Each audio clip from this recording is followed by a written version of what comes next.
The Carolina Hurricanes are set to take part in their first preseason game of the preseason tonight against the Tampa Bay Lightning. We preview that game as well as catch up on the Carolina Hurricanes training camp in this episode of Locked On Hurricanes. Your Locked On Hurricanes, your daily podcast on the Carolina Hurricanes, part of the Locked On Podcast Network. Your team every day.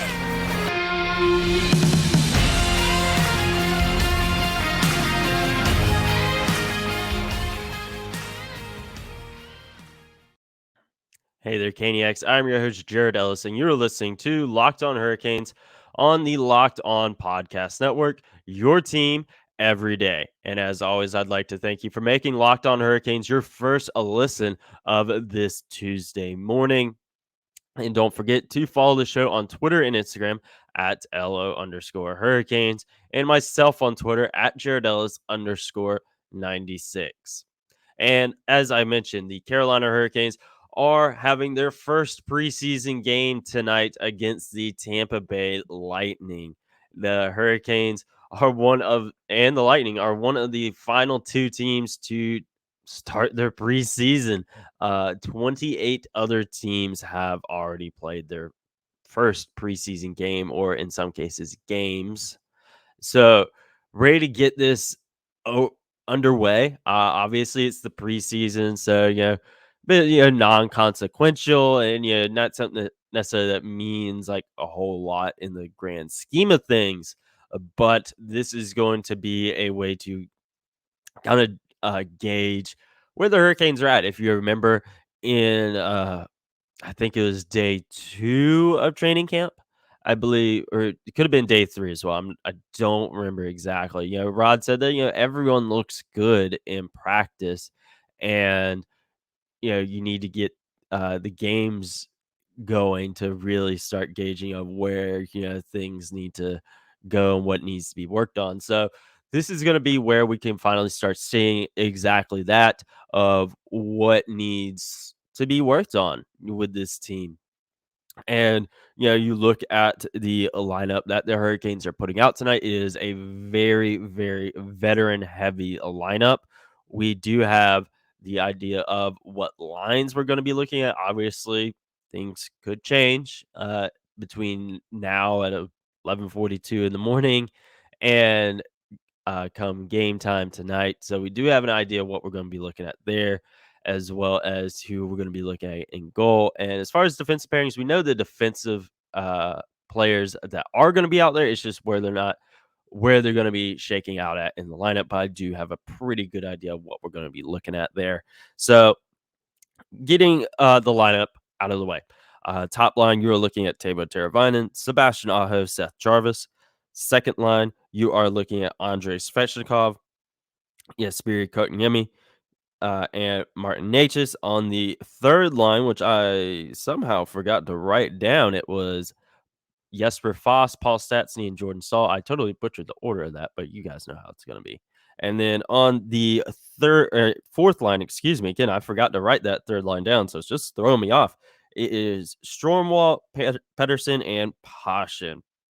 And then defense-wise, this is how I think we're going to be looking. Forwards, yeah, I expect that to be how things go out there. I really do. That's at least for the top 3 lines. That's probably what we'll be looking at come regular season wise. Obviously when Max Pacioretty comes back, change up a little bit, and then you never know who could end up making the lineup or making the roster, excuse me, for opening night. So this is what I'm thinking, with defense. I think your top pairing tonight will be Brady Shea and Brett Pesce. I think that'll be your number 1 defensive pairing.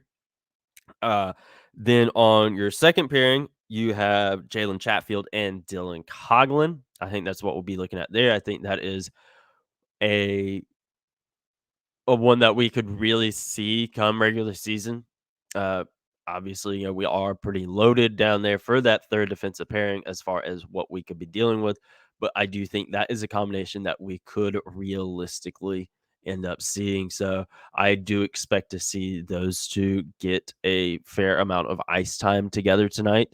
And then on the third pairing is Griffin Mandel and Tony Honka, excuse me, totally butchered pronouncing that. I don't know what happened. I just choked on my own tongue.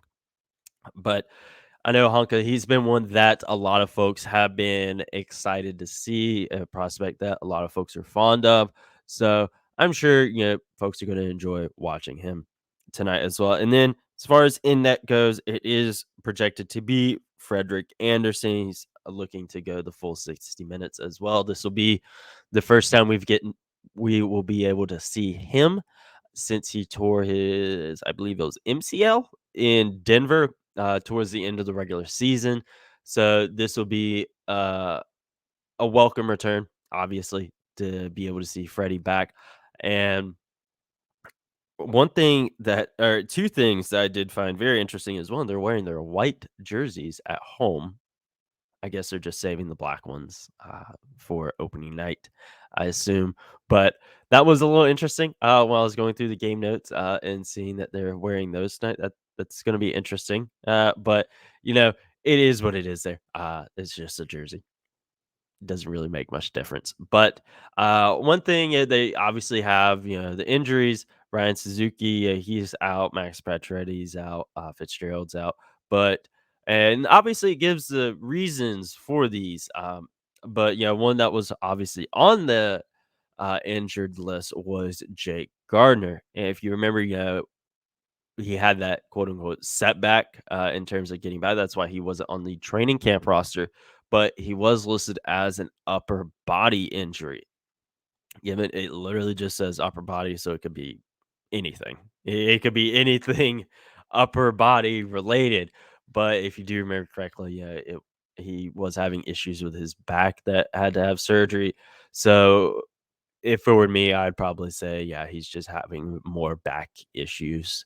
And that would just be me. But again, that's pure speculation there. But he is listed as an upper body injury. So that does give us some indication of what's going on with him. But, that is what it is, really.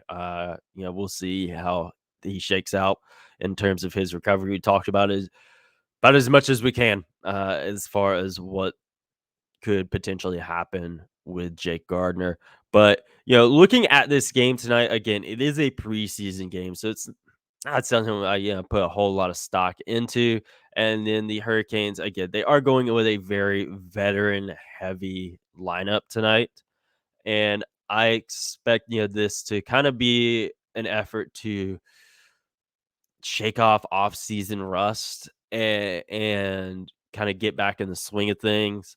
That's kind of what I'm expecting out of this game. Again, like Rod said, everyone looks good in practice. You got to really start getting out there and playing games to see how things really are. So I'm not. It's kind of how I see this game. This is one where you kind of shake off some rust. That's how I'm looking at this one, and then you're getting some of these younger guys, and some get them some action, out there. That's kind of going to be big there. And then also, totally just thought about this. Paul Stastny. This is going to be the first time we're seeing him suit up in a Hurricanes uniform. Yes, it's a preseason game, but we're going to be able to see him suit up and kind of develop some chemistry with what will probably be his line mates in Jordan Stahl and Jesper Foss. I think that's going to be something that's really important tonight. And it's just kind of getting back in the swing of things. That's how I'm looking at this game. Obviously, I want them to win, of course, but it is a preseason game, and I that's how I'm looking at this. It's shaking off rust, getting these new guys some action out there, and then really moving forward of what needs to be worked on, whether it's power play, whether it's forechecking, back checking, whatever it may be, that comes out, after this game that doesn't look good or whatever it may be. Again, the game hasn't happened yet. It's still several hours away. So that's how I'm looking at this game. You work on the strengths that do go well in this game, and then nip some of those problems in the bud. Again, whatever it may end up being, there's no telling. Again, the game hasn't happened yet. So that's how I'm looking at this game. Obviously, again, you want to win, but we'll see what happens tonight. Again, it's preseason, veteran heavy lineup. I'm not expecting too much out of this, but it's going to be, at the end of the day, it's going to be fun to have Hurricanes hockey back. If you want to watch the game, you can obviously go to the game. If you're able to, you can watch it on the Hurricanes website. You can listen on 99.9, whether it's the actual radio or the app, whatever it may be. Enjoy the game tonight, folks. That's the big thing that I'm telling you guys to do. Again, it's preseason. The world ain't going to end if they lose. It's preseason. Just enjoy the game. Enjoy getting to see your favorite players back out there. Again, veteran heavy lineup. A lot of folks are going to be out there. Enjoy seeing these new guys and just have fun. That's the big thing with this game, fans. Just enjoy the game. Don't act like the world is ending if they lose. But Carolina Hurricanes training camp has also been going on these past 2 days. We had day 4 and day 5. We got to hear from Rod Brind'Amour both days, and the Hurricanes also made their first round of roster cuts on day 4, and we will dive into those roster cuts as well as hearing from Rod on both days right after this quick break. Now, folks, hockey season is right around the corner. It's less than a month away. So if you're wanting to place your bets on the Carolina Hurricanes or football, that's going on as well. Carolina Panthers, NC State, whatever it may be, BetOnline is the place for you. Find all of the latest player developments, team matchups, news, podcasts, and in-depth articles and analysis on every game you can find. Again, whether it's hockey, football, baseball, basketball, whatever it may be, betonline.net has you covered. And as always, BetOnline remains your continued source for all of your sports wagering information with live betting and up-to-the-minute scores for every sport out there. It is the fastest and easiest way to check in on all of your favorite games and events, including MLB, MMA, boxing, golf, wrestling, and of course, hockey. So head over to betonline.net or use your mobile device to learn more. Bet online, where the game starts. Now, as I mentioned, the Carolina Hurricanes did make their first round of roster cuts on Saturday. Sunday. I totally messed that up. But they made their first round of roster cuts over the weekend. This is something that you knew was going to be happening. It's training camp. You knew it was coming. And now the roster is down to 49 players. So they sent 3 guys back to their respective junior teams. They sent Bobby Orr back to his team, Bryce Montgomery, and Jacob Vrondas back to his team as well. So again, it's something is gonna happen.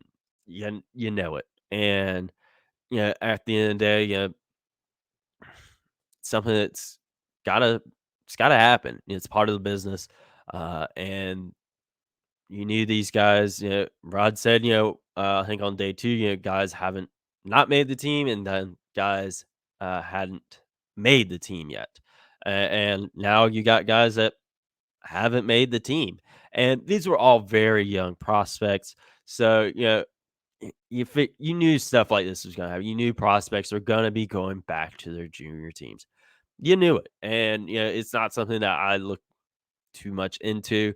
If it's that doubt is going to happen, but say like a guy like Seth Jarvis got sent back to his junior team, then I would be like, oh, what's going on here? But again, that's not going to happen, and or at least I'd like to think it's not going to happen. But again, he hasn't said that anyone legitimately has made the team. So it's something that, again, it happens. Part of the business.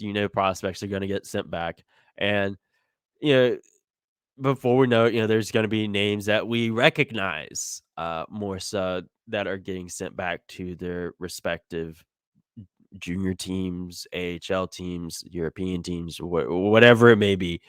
Stuff like that is going to happen again. Yeah, it's we'll probably see another round of roster cuts here in the next couple days. Especially with the first preseason game uh, having happened at that point. So again, not something I look into too much. It's going to happen. So, uh, but it is what it is. And of course, we did get to hear from Rod on both Sunday and Monday, and when we hear what he had on Sunday, right now. Yeah, I think every day's been pretty good. Guys work hard, so it's been good. What have you seen out of Dylan Coughlin that you like for a newcomer to the system and everything? Well, it's kind of what we talked about yesterday. I mean, it's hard to really assess guys from practice, but a lot of questions, which is good. That means he's thinking about what we're doing, and I think we'll know more after we play, and that's when the real test is to see how things are rolling. But so far he's got the heavy shot, which I like, and seems to move pretty well too. So so far it's been good. I mean, so much was made in the Pacioretty trade about bringing him in, and Coughlin seemed to be kind of an afterthought. It's huge. D-man number one, and a D-man that can move and mobile and can, looks like he can run a power play. So there's a lot to like there. Obviously, a lot of people would wonder with the changes and so forth. The progression looks good about that communication we've been talking about with newer players coming into the system and that kind of thing. Well, it helps when you have a group that gets it. And the older guys are really good about making sure that anyone that gets brought in it feels comfortable, whether it be systems, whether it be just getting used to the area. I think our guys take care of that pretty well. Well, and on the ice, they come with some different experiences. Have they found a way there's some things they're trying to work through to make sure they understand the system? I think, again, because most of the guys we brought in have been around, it's there's tweaks here or there. There's verbiage that are a little bit different. There's a little more aggression to maybe some or not so much, but you play hockey, there's nothing really too new. It's just maybe, like I said, maybe you're more aggressive here than they're used to. Okay, but it's the same stuff. So there's not a lot. I think that's a lot of different. It's just, little details here and there. The first exhibition game, a lot of young guys. Was that the plan? Probably, maybe not, actually. Right now, anyway, I'm thinking I might have more of the veteran guys play the first one because we go on the road for two and probably not bring them on the road. Right. It's kind of what I'm thinking right now. All right. Thanks, Rod. So as you heard, Rod, is planning, on Sunday to be playing a more veteran-heavy lineup tonight, and that's what we're getting. So really no surprises there.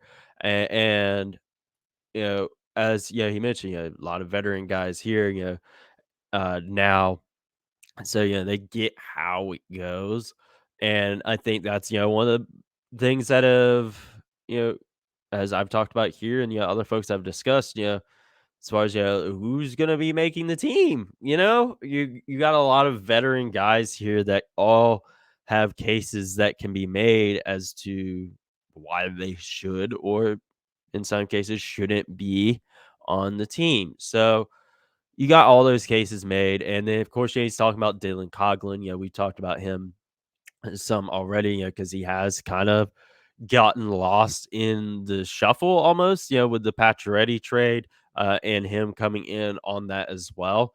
And he's been a guy like, all right, is he going to be in the lineup?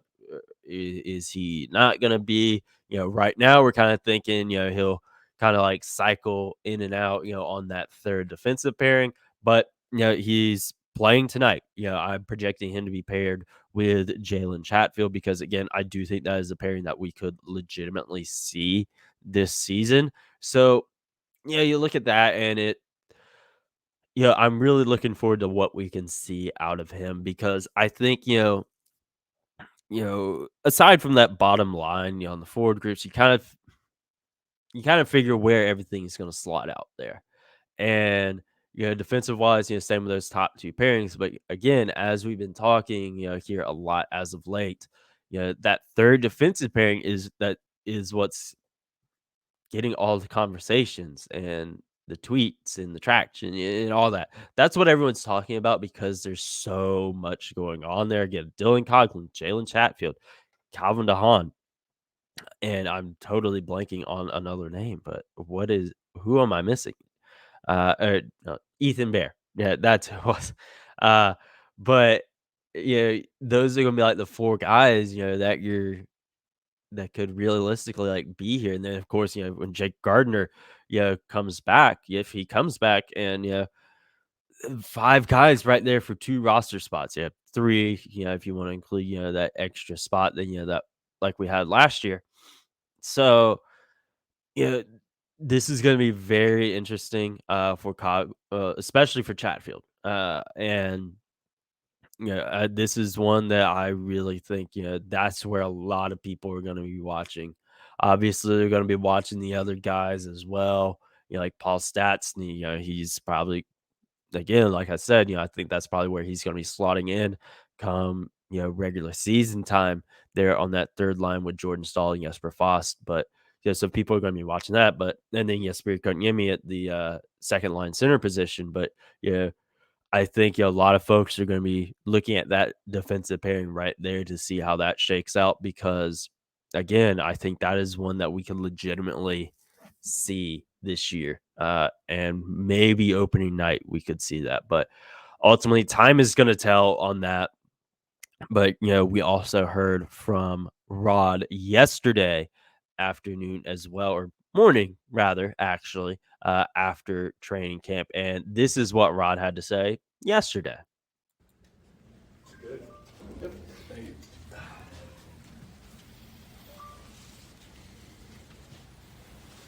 Looking forward to finally getting on the ice tomorrow and just getting a better evaluation of some of I think so. I think guys are kind of had 5 days of practice now, so they all want to play.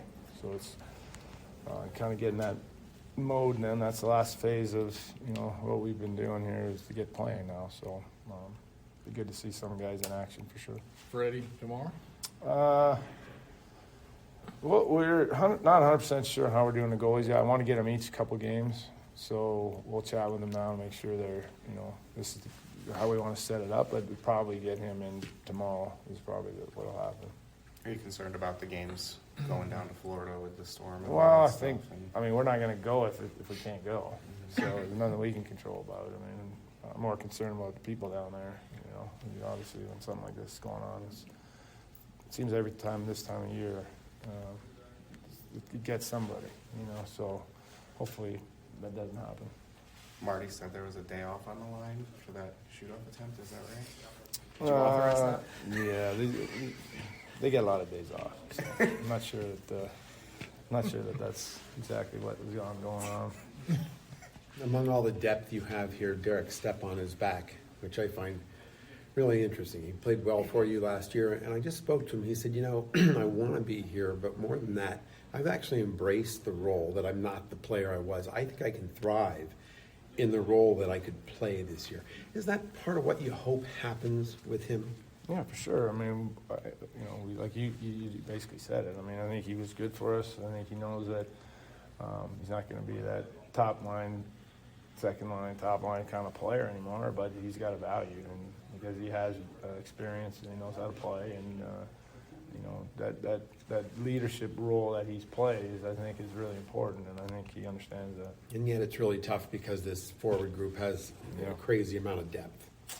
Well, that is going to be an interesting decision when we all get down to it, because there's a lot of good players that, not enough spots. So same thing on the blue line, right? We're going to have some tough decisions to make, but I think all the good teams, and that's kind of what they go through. And you got a lot of competition going on out here.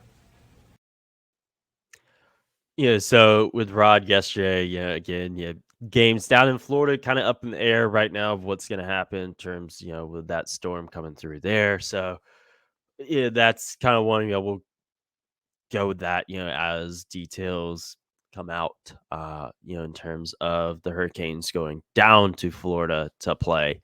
But, in listening, to what he had to say there, I think that, the Derek Stepan situation is very interesting. Another guy on a PTO, guy that knows his role now. He isn't one that's trying to be, something he's not at this point in his career. You see that in a lot of sports. Guys, have trouble accepting the fact that they aren't the player they once was, and that isn't the case with Derek Stepan. And he did play really good for the team last year, and I do think there is a legitimate shot, for him to be getting himself a contract. I've speculated before, could it be potentially a two-way contract similar to what Ryan Dzingel signed?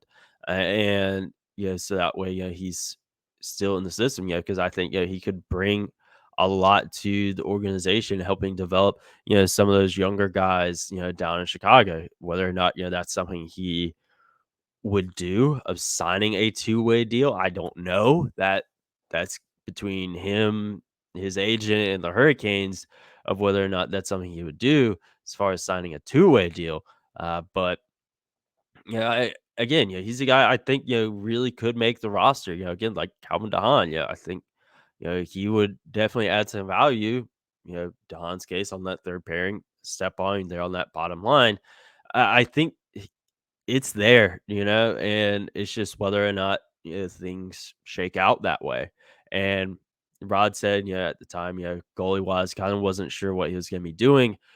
But since then, we do know, hey, it's probably going to be Freddie Anderson tonight. One of the prospects is backing him up.